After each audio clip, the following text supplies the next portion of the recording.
ছাত্ৰ ছাত্ৰীসকল, আজি সমাৰ্থক শব্দৰ আন এটি ভাগলৈ আগবাঢ়িছোঁ। সকলোৱে যেন মন দি শুনি যোৱা।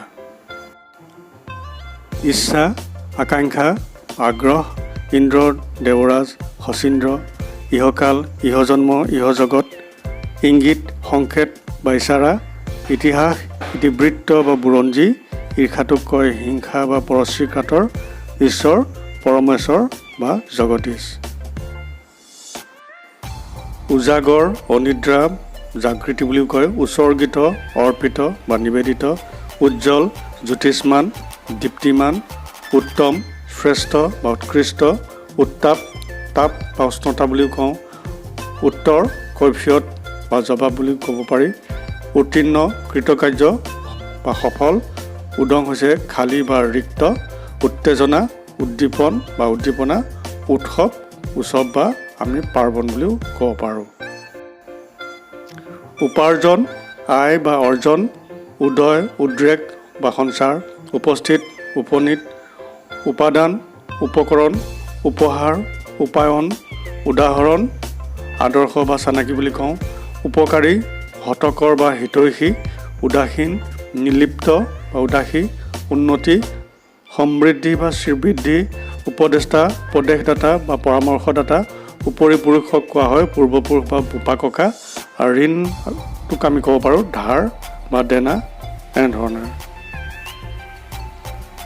উশাহ, শ্বাস, উপাসক, আৰাধক, পূজক, উৎপত্তি, উদ্ভৱ, সমুদ্ভৱ, উপেক্ষিত, অৱহেলিত বা অনাদৃত, উল্লেখযোগ্য, উল্লেখনীয়, উমান, অনুমান বা আন্দাজ, উলটোক আমি উন বা পচম বুলিও ক'ব পাৰোঁ।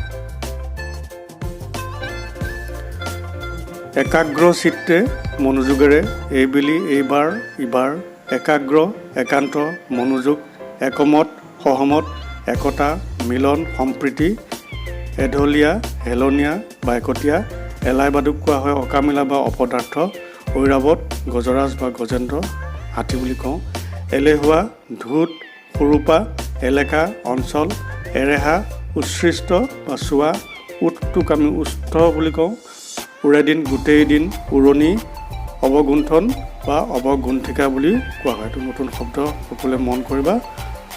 ঔষধটো হৈছে দৰৱ বা ভেষজ।